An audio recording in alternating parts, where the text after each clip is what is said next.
ये पटवारी जी हैं, ये पटवारी जी हैं यहाँ की जो तायद करती हैं। क्या नाम बताया आपने? सोना कुमारी। सोना कुमारी जी जो ये तायद करती हैं, जहाँ पर जिस खेत में खड़े हैं, ये खेत में नरमा उगा हुआ है। ये नरमा है? ये नरमा है जिसको कॉटन भी कहते हैं। ये नरमा है और आमतौर पे अप्रैल के महीने में इसकी सोइंग हो जाती है। 15 अप्रैल तक इसकी सोइंग हो जाती है। इस खेत में जिसका खसरन जिसका इसका मुरबा नंबर 22 है और पत्थर नंबर है 10,291 इस खेत का। और इस पटवारी जी वेरीफाई कर लिए? हाँ जी, 10,291 ही है, पत्थर नंबर मुरबा नंबर 22 और ये नरमा ही है, और ये नरमा ही है। इसको प्रोग्राम मिला था अपना कृभको द्वारा। कृभको जो सरकारी PSU है जो बीज देता है देश में किसानों को, उसके द्वारा प्रोग्राम मिला था मूंग का बीज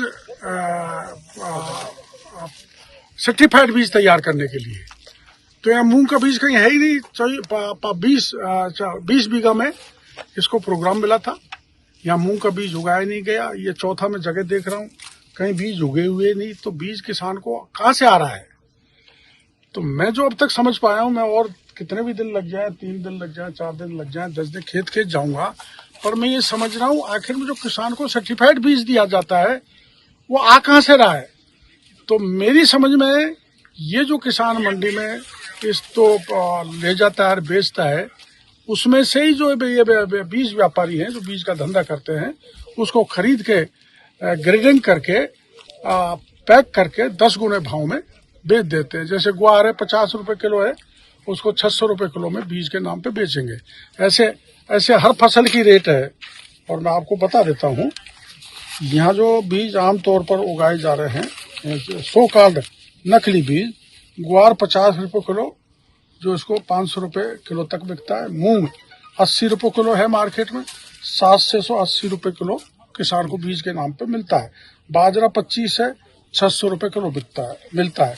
सरसों 70 है, 1000 से 1300 रुपए किलो सरसों मिलती है। चना 50 है, 150 रुपए किलो बीज के नाम पे मिलता है। गेहूं 26 है, 70 रुपए किलो के नाम से गेहूं मिलता है।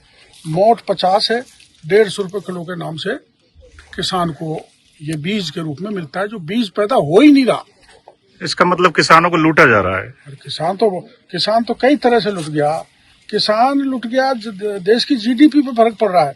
जो यील्ड देश के प्रधानमंत्री चाहते हैं उसमें विपरीत असर पड़ रहा है।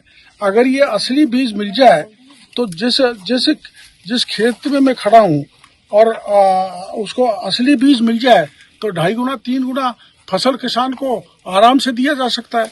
इसलिए पैदावार भी घट रही है, किसान आर्थिक रूप से भी टूट रहा है और किसान को मिसगाइड करके लूटा जा रहा है। इसमें कृषि अधिकारी भी शामिल है? मतलब आपका कृषि अधिकारियों की क्या लापरवाही है, जांच का विषय है। ये जांच का विषय है। लेकिन इसमें जो सरकार की कंपनी भी है, HIL इंडिया, कृभको, इफको, नाफेड, तृण संघ, NFL, KVSS, RSSC, NSSC और प्राइवेट तो है ही ढेर सारी, करीबन 40 बड़ी कंपनी गंगानगर में है जो ये कारोबार कर रही है। इसकी जांच कराएंगे और हम सुनिश्चित करेंगे किसान को उत्तम क्वालिटी का बीज मिले और उसकी पैदावार बढ़ सके और वो आर्थिक रूप से मजबूत हो सके। ये हमारे रासको के अधिकारी हैं, बीज प्रमाणीकरण अधिकारी। अब इनसे क्यों लापरवाही रही कि इसको वेरीफाई करने नहीं? आप वेरीफाई नहीं कर पाए थे? इसको वेरीफाई किया, लेकिन इसमें हमारी नहीं हो पाता है कि इन्होंने पर्टिकुलर जिस कसर नंबर पे सोइंग की है वो कसर नंबर कहाँ पर है। इसी से मान लो बगल में दूसरा खेत है, वहाँ पर सोइंग कर ली तो हमारे को मालूम नहीं चल पाता तो इसका कसर नंबर ये है, मालूम नहीं चल पाता। जब इसने जवाबबंदी इस कसर की दी और उसने जस्ट हमारे को फील्ड इंस्पेक्शन करवाया, जस्ट वो यहाँ से एक मुरबा छोड़ के है उसमें इंस्पेक्शन। पर ये तो गलत है ना, यहाँ पर तो ये हमारे कसर नंबर का मालूम नहीं चल पाता है कसर नंबर कौन सा है। तो वो कंपनी की लापरवाही है, इसी कंपनी ने बिल्कुल लापरवाही बरती है। कसर नंबर कौन सा है, इसी कंपनी ने बीज दिया तो उसकी लापरवाही है, संपूर्ण चीज। ये खेत है जिसमें मूंग उगाई जाने वाली थी, परंतु निरमा उगाया गया है। ये आप देख सकते हैं।